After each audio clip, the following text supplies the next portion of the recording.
kalau mau mudik bagaimana ini? Ya, begini saja. Karena Tom punya pemimpin dan mereka sudah kasih keluar fatwa, maksudnya fatwa hukum dalam pemerintahan, bukan fatwa dalam agama ya. Karena Tom terlalu kuasa agama, jadi saya tidak terlalu berani bicara ke situ. Jadi kalau dalam fatwa hukum dalam pemerintahan kita dilarang untuk mudik. Jadi kamu yang pengen mudik, aduh tuh kamu. Jangan bicara kamu, saya ini pengen mudik ini, saya pengen pulang ini, saya terus pulang.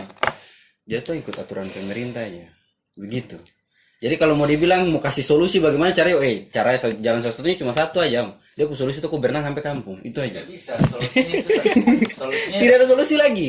solusinya tuh begini, kau jadi Naruto kakek bunsin. Untung serius oh. Jadi begitu. Jadi kalau untuk dari fatwa pemerintah kita dilarang untuk mudik. Pendapat tentang mudik itu sebenarnya apa? Disetujui atau tidak? Kalau saya setuju. Kenapa saya bilang saya setuju? Karena begini, kalau untuk kau sendiri mungkin kau bisa tahan corona, tapi bagaimana pas kau pulang ke rumah, kau punya kampung mungkin kau pulang ke Sorong atau yang saya pengen pulang ke Seram nih, ya mungkin orang di jalan tuh tersengaja tuh ketemu orang, terus tuh dari Sorong tuh berangkat ke Seram, terus tuh masuk dalam rumah, baru mungkin ada tuh. Tapi kan itu misalnya di bandara-bandara kok dapat kasih bersih pakai disinfektan. Ya desinfektan, tapi namanya virus corona itu kan kayak setan, tidak kelihatan Pak. Betul. Barang itu dilihat harus pakai mikroskop begitu. Jadi barang itu tidak mungkin kau semprot satu persatu dari kau punya sel-sel tubuh, oke?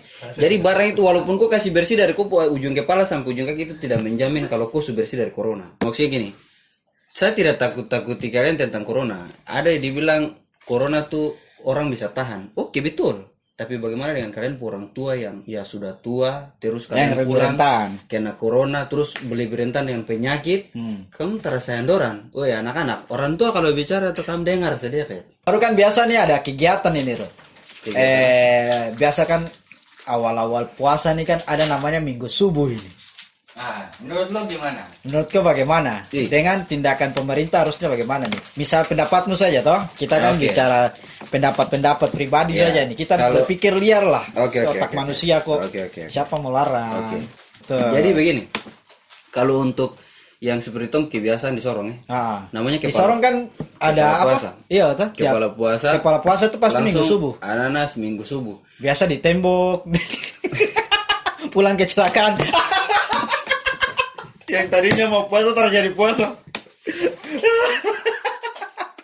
Itu siapa dulu Anjing. Pergi minggu subuh, pulang berdarah-darah. Kamera. Minggu subuh tuh pas yang hari ini toh, hari ini pas kepala puasa. Atau pasti subuh-subuhnya dong jalan subuh itu. Tuh langsung dong jalan ke tembok rame-rame. Duduk di sana nongkrong. Saya juga tertawa kenapa harus begitu. Saya juga heran. Glare motor.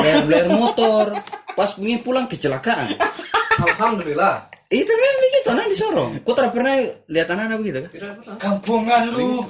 Itu zaman-zaman dulu. Iya, itu zaman-zaman dulu. Tapi kalau tahu kalau sekarang ya. Ya kalau kita mau kalau bahas di tengah konflik ini tidak tahu juga bagaimana, Bang.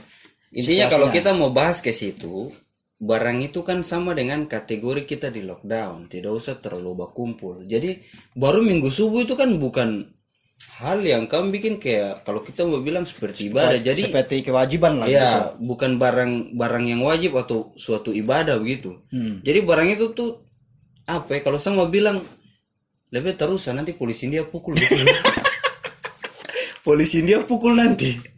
Jadi terus. Jadi yang kayak begitu tuh. Walaupun orang yang tak berpikir, misalnya bukan, ya saya tidak. Tapi begini Ro, namanya kayak itu kan kayak macam tradisi anak muda itu. Dari dulu kah? Dari dulu itu. Semacam tradisi anak muda dari generasi ke generasi. Iya betul itu tradisi. Terus menurutku nih pemerintah tuh sosialisasinya bagaimana? Kan anak muda kan biasa keras kepala toh. Kapla Batu. Orang-orang Sorong bilang kan anak Kapla Batu. Anak Kapla Batu, Sorong City. Ya. Itu dorong pemerintah Sorong misalnya atau di YSS ini punya cara menanggapi mereka tuh bagaimana?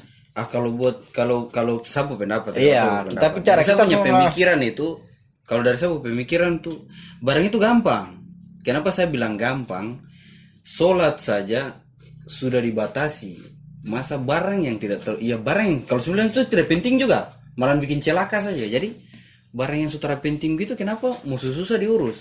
Kesana kasih polisi dia pukul aja, semua bubar. Barang itu walaupun kasih orang gila pukul juga tersalah yang kayak gitu. Tapi jadi kan begitu bro. Begini Rod. Pasti juga tuh ada namanya anak-anak kaplabat tuh, kaplangin lah. Anak-anak kaplangin itu tuh yang bagaimana dong atasinya? Kadang kalau dapat usir tempat lain pindah.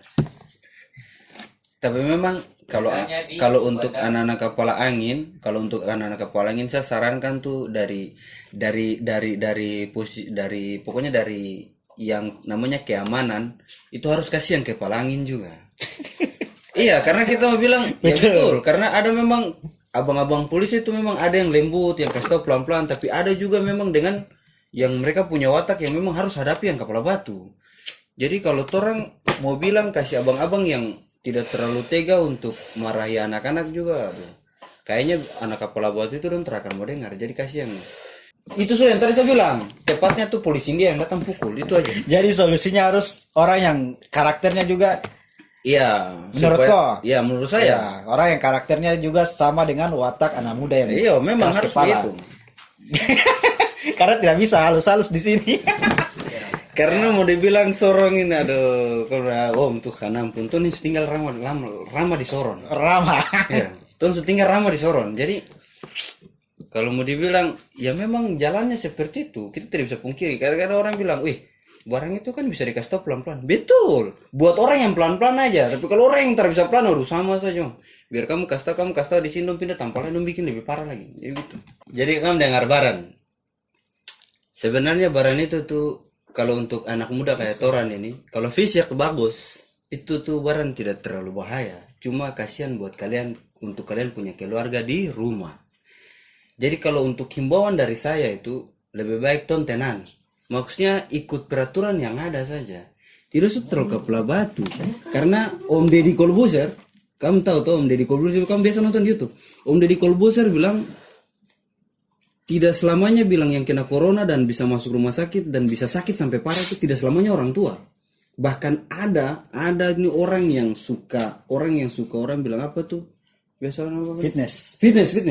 Ada orang yang suka fitness. Om Deddy Corbuzier teman yang suka fitness, yang orang bilang sehat, anak muda kuat, tapi dia bisa parah kena corona. Jadi itu orang bilang semua tuh dibilang tergantung nasib juga. Jadi jangan karena kita rasa diri, karena kita anak muda, kita mau bikin kita pun mau saja.